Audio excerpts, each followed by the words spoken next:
Voici encore une autre histoire que j'aimerais partager avec vous. Cette histoire m'a été confiée par un jeune frère. Ce jeune frère, c'est son père qui a traversé des moments difficiles, où son père vraiment rentrait tardivement au village. Ou au champ là-bas, où nos parents vont au champ, à partir de 17h, 16h, tout le monde commence à quitter le champ, aller au village et remonter encore le lendemain à 7h, souvent même à 6h du matin au champ. Voilà le vieillard en question. Lui, dans son champ là-bas, il a fait campement, c'est-à-dire qu'il a fait maison là-bas. Souvent, il dort là-bas. Souvent, c'est-à-dire c'est rare fois même qu'il dort là-bas, mais il quitte là-bas à 23h, souvent à 0h. Et il avait toujours sa torche qu'il éclairait la route et il venait à la maison. Toujours pour le voleur et un jour pour le propriétaire. Voilà, à chaque fois, sa femme et ses enfants lui disaient: ah papa, vraiment quand nous on s'en va au champ, tu dis on n'a qu'à rentrer à la maison. À partir de 16h, 17h, on vient à la maison. Mais toi tu restes là-bas jusqu'à 23h, souvent à 0h, avant de rentrer au village. Tu sais que le champ et le village est très loin. Le père dit: non, c'est pas grave. C'est pas grave, j'essaie, j'ai l'habitude. Bien avant que vous veniez au monde, j'ai l'habitude, moi et mon père, qui sont les grands, c'est-à-dire qui sont le grand-père des enfants en question, que moi-même, il venait entre 1h, 2h du matin avec vos papas, vos grands-pères qui est mon père, au village. Donc, je suis habitué à faire ça. Les enfants disent: ah, ok, il n'y a pas de problème. Mais fais attention parce qu'on ne sait pas. La nuit, tu es là, on ne sait pas qui est qui. Donc, si tout le monde apprend que oui, tu viens comme ça, il y a des gens, tu peux passer par là pour te faire du mal là. Mais je te dis, fais attention. Voilà le jeune homme qui dit à ses parents. Le père dit: ok, il n'y a pas de souci. Donc, le père, il avait l'habitude de rentrer à 23h, à 22h. C'est-à-dire qu'il quitte le champ à 22h, 23h. Et il rentre. Tout le temps, c'était comme ça. Il n'est pas un chasseur pour dire non, que je vais en profiter à même aller à la chasse et je vais rentrer avec fusil. Toujours pour le voleur, un jour pour le propriétaire. Voilà un peu. Le monsieur, il rentrait 23h, 0h qui est minuit, 1h du matin. Voilà, or, avant de venir, il chauffe son eau, il se lave là-bas. Quand il finit de se laver, souvent même là, il mange là-bas. Quand il vient à la maison, il est rassasié. Souvent, il n'oublie jamais de se laver là-bas. Comment toi, tu vas te laver au champ là-bas. Tu vas marcher jusqu'au village, tu as transpiré. Mais lui, ce n'est pas son problème. Donc, tout le temps, c'était comme ça. Donc, le monsieur en question, il faisait ces gens de trucs-là. Il rentre à 23h, 0h. Voilà un jour, à partir de 21h, il met son eau au feu. Lorsqu'il met son eau au feu, il était sûr. Donc, il dit: il va renverser l'eau là dans le seau pour aller se laver. Il soulève la marmite. Il attend une voix d'une femme, tu lui dis: fais attention, hein, mes enfants sont là. Il ne faut pas verser l'eau sur le gars. Le monsieur là, c'est-à-dire, le papa l'a déposé marmite là comme ça, au feu encore. Il est à gauche, à droite, devant, derrière. Il dit: qui est là? Personne ne répond. Il allume la torche. Il s'est enfouillé d'abord. Regardez, personne. C'est bon, d'accord? Ça doit être lui-même, ce sont ses imaginations qui peuvent arriver, on ne sait jamais. Il soulève encore, il veut renverser. Oh, fais attention. Bon, je vais donner un nom comme ça, Paul. Oh, lui s'appelait Paul. Paul, fais attention. Faut pas que tu vas verser l'eau chaude là, si mes enfants, hein. Le vieux dit, il regarde derrière. Il dit: mais c'est qui me parle même? Il dit: mais c'est quoi ça? Il a pris le truc là, il a versé ça dans le seau.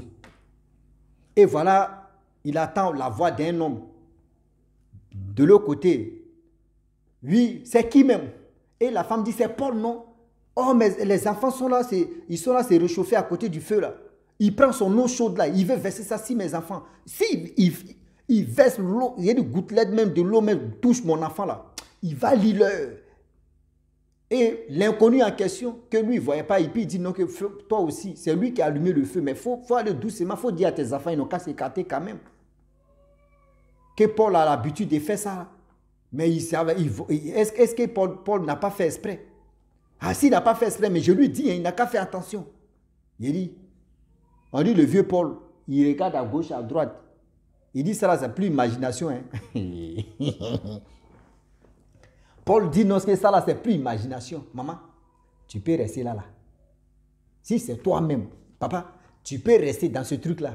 Ah, Dama. Il dit, on dit, Paul a pris sa torche.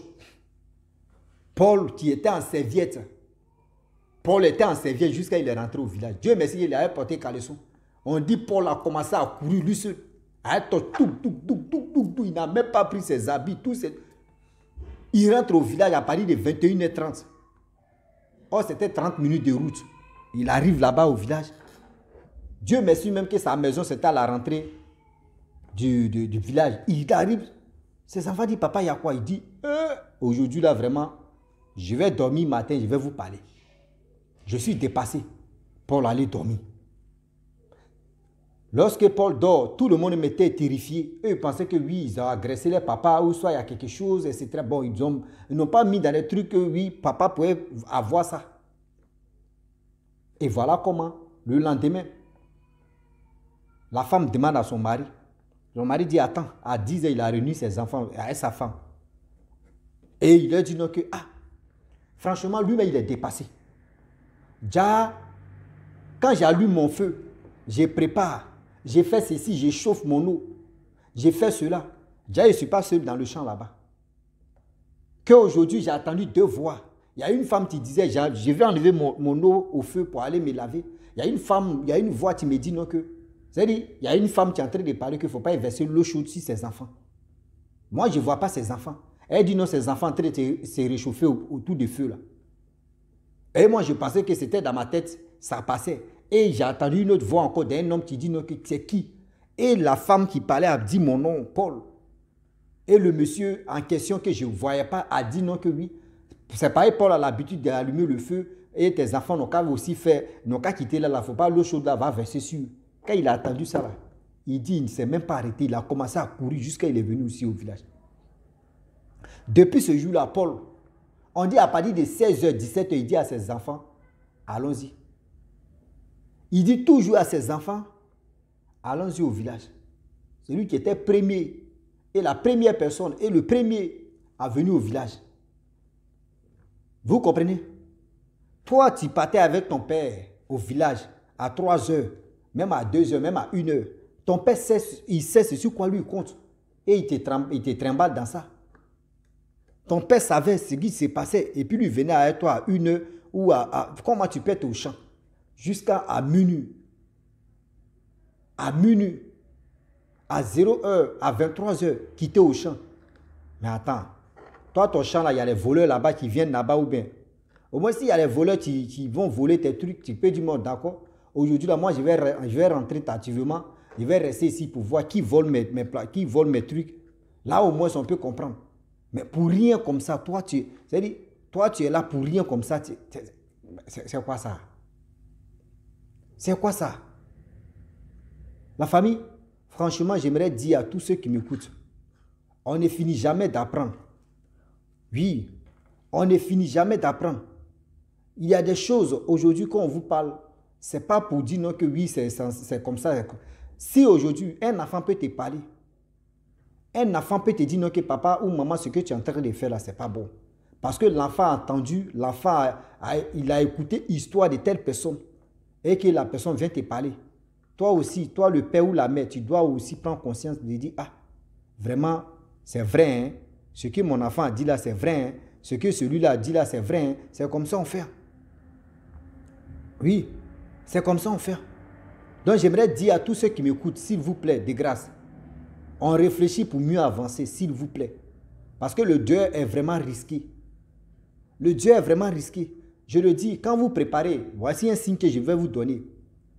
Nous ne sommes pas seuls dans nos champs. Chacun on dit nos champs là. Nous ne sommes pas seuls. On a trouvé nos ancêtres, c'est-à-dire les génies qui sont dans la forêt là. Eux aussi, c'est les villages. Dans ma carte, tu viens dans ton village et puis tu tapes ta poitrine. Je suis dans mon village là. Eux aussi là, c'est les villages. Le champ que tu dis, le champ là, eux, c'est les villages. Donc si tu arrives là-bas là, quand même, il faut respecter ceux qui sont là-bas. Donc faites attention, s'il vous plaît. Faites vraiment attention. Je le dis et puis je le répète. J'ai mal de voir des personnes qui paient leur vie par la négligence. Cette négligence-là vous envoie à l'abattoir de si je savais. Oui, cette négligence-là vous envoie à l'abattoir de si je savais. Donc j'aimerais dire à tous ceux qui m'écoutent matin, midi, soir, je vous demande pardon aujourd'hui, pardon demain. Voilà l'histoire qui s'est passée et je vous dis, voilà comment Paul en question a compris qu'on ne reste pas au champ là-bas jusqu'à 3 heures du matin ou jusqu'à 0 heure. Parce que le Dieu qui est là, le Dieu est vraiment risqué. Vous comprenez? C'est la vie. Aujourd'hui, quand on vous parle comme cela, là, ce n'est pas pour vous effrayer, ce n'est pas pour vous dire ceci, ce n'est pas pour vous dire cela, mais c'est pour vous faire comprendre que le Dieu d'aujourd'hui est vraiment risqué. Oui, le Dieu d'aujourd'hui est vraiment risqué. Même souvent, même les chasseurs même là, les chasseurs se connaissent. Quand ils voient que oui, ici là, c'est pas bon là, lui-même va te dire non que l'endroit où je suis là, c'est pas bon, je quitte là. L'endroit où je suis là, je suis venu chasser là, c'est pas bon. Il y a les endroits où on ne chasse pas. Même les chasseurs même connaissent. Il y a les endroits là, ils ne s'amusent pas là-bas. Parce que si tu t'es amusé, tu prends balle perdue là-bas. Oui, oui. Il y a les endroits là, si tu t'es amusé pour dire non que oui, là-bas il y a les animaux là-bas, moi je vais aller chasser, quel que soit alpha. Tu vas aller là-bas là, c'est balle perdue, tu vas prendre. Oui. Tu vas aller là-bas là, c'est balle perdue, tu vas prendre. Donc j'aimerais dire à tous ceux qui m'écoutent, devant, derrière, marche arrière, devant, haut, à gauche, à droite, je le dis et je le répète que faites attention. Quand vous voyez des personnes, qui vous disent non que oui, ce que tu es en train de faire, l'acte que tu es en train de poser, l'acte là, c'est pas trop ça. Parce que quand quelqu'un te dit l'acte là n'est pas ça, c'est qu'il a pris quelque chose ailleurs ou à gauche, à droite qui n'est pas bien. Mais vous êtes là, ah non, moi là, moi mon père on faisait ceci, moi mon père on faisait cela. Non. Non. Donc arrêtez. Vous qui durez dans vos champs là-bas jusqu'à vous rentrer à 22 heures. Souvent même d'autres même ils rentrent à, même si vos champs est loin. Même si vos champs est loin. Ne quittez pas au champ à partir de 19 heures, c'est pas bon. À partir de 20 heures, c'est pas bon. Oui. Il y a d'autres qui vont dire non que oui, le temps de quitter dans mon champ, arriver au village, parce qu'il y a 1 heure ou il y a 1h30 de marche à pied. Donc c'est ça qui fait que j'ai dû sur la route là-bas. Mais je te dis, fais attention. Fais attention. À partir de 18 heures, tu ne dois même pas rester dans ton champ. Parce que eux aussi là, eux c'est dans leur monde là-bas, c'est maintenant eux ils vont aller, c'est-à-dire eux ils vont faire leur vie. Mais toi tu vas venir les perturber. Toi, tu vas venir faire ceci. Et aussi, vous qui préparez au champ là-bas, voici un petit stratégie que je vous donne. Quand vous finissez de préparer, cuisiner chez vous, je vous demande pardon. C'est-à-dire quand vous cuisinez au champ là, versez un peu de nourriture ou ne versez pas ça, déposez ça quelque part et vous allez déposer. Même si je ne sais pas, si c'est des insectes qui viennent manger là, vous savez à qui vous avez donné. Vous pouvez dire que je vous donne la nourriture, c'est vos parties là. Mais si vous voyez mouche même venir chier là-dessus, là, toi, ce n'est pas ton problème. Vous allez voir, vous allez avoir des productions, même si c'est cacao, c'est champ de cacao là, vous allez voir comment les choses vont se passer. Mais toi, tu es dans le village, toi, tu sais, d'autres même là, ils vont tuer tel animal, même intestin, même, ils vont prendre tout ça là, ils ne vont pas jeter. Hein. Ils vont dire des enfants manger, ils vont faire ceci, même tout. Attends, le génie même qui te donne tout ça, souvent même à les pièges que vous placez là, c'est le génie même, tu peux prendre tel animal et viens ici, tu vas passer là. Et puis piège attrape. Mais quand du piège attrape là, il faut donner sa part. Intestin là, tu vas foutre quoi ça? Tu peux couper, puis ou soit tu dis, ah voici votre part. Hein. Ah, nous on est nombreux, ben, moi je ne vous connais pas, je ne connais pas, vous êtes combien, mais prenez ça là, vous allez vous débrouiller avec ça. Tu vas voir, tes pièges là vont toujours attraper. Tes pièges là vont toujours attraper. Ce n'est pas médicament. C'est-à-dire, on appelle ça la maturité, c'est-à-dire, c'est dans la tête ça se passe. Et la coiffure comme ça, tu es jolie. Quand je vois que ça, c'est ça on appelle la vraie coiffure. Tu es quelqu'un et de quelqu'un, c'est ça tu es là. Donc la famille, franchement, je vais m'arrêter là. Mais pour vous dire aussi que merci beaucoup à tous ceux qui m'envoient des histoires. Chaque histoire, nous tous on apprend. Chaque histoire, on apprend quelque chose qui nous donne la force et qui nous donne aussi la volonté de mieux comprendre les choses qui se passent ici. Donc, je lui dis et je lui répète que si tu es nouveau, tu es nouvelle sur ma vidéo, faut t'abonner sur ma chaîne YouTube, ma page Facebook. N'oubliez pas de partager mes vidéos et aussi liker. Vous voyez, quand je souris comme ça, c'est pas de ma faute parce que je vous adore. J'aime vos histoires que vous me confiez. Donc, j'aime la communauté aussi BGO, quoi. Donc, la famille, je m'arrête là. Je vous dis à très bientôt. Ciao. Bisous. Voilà ça.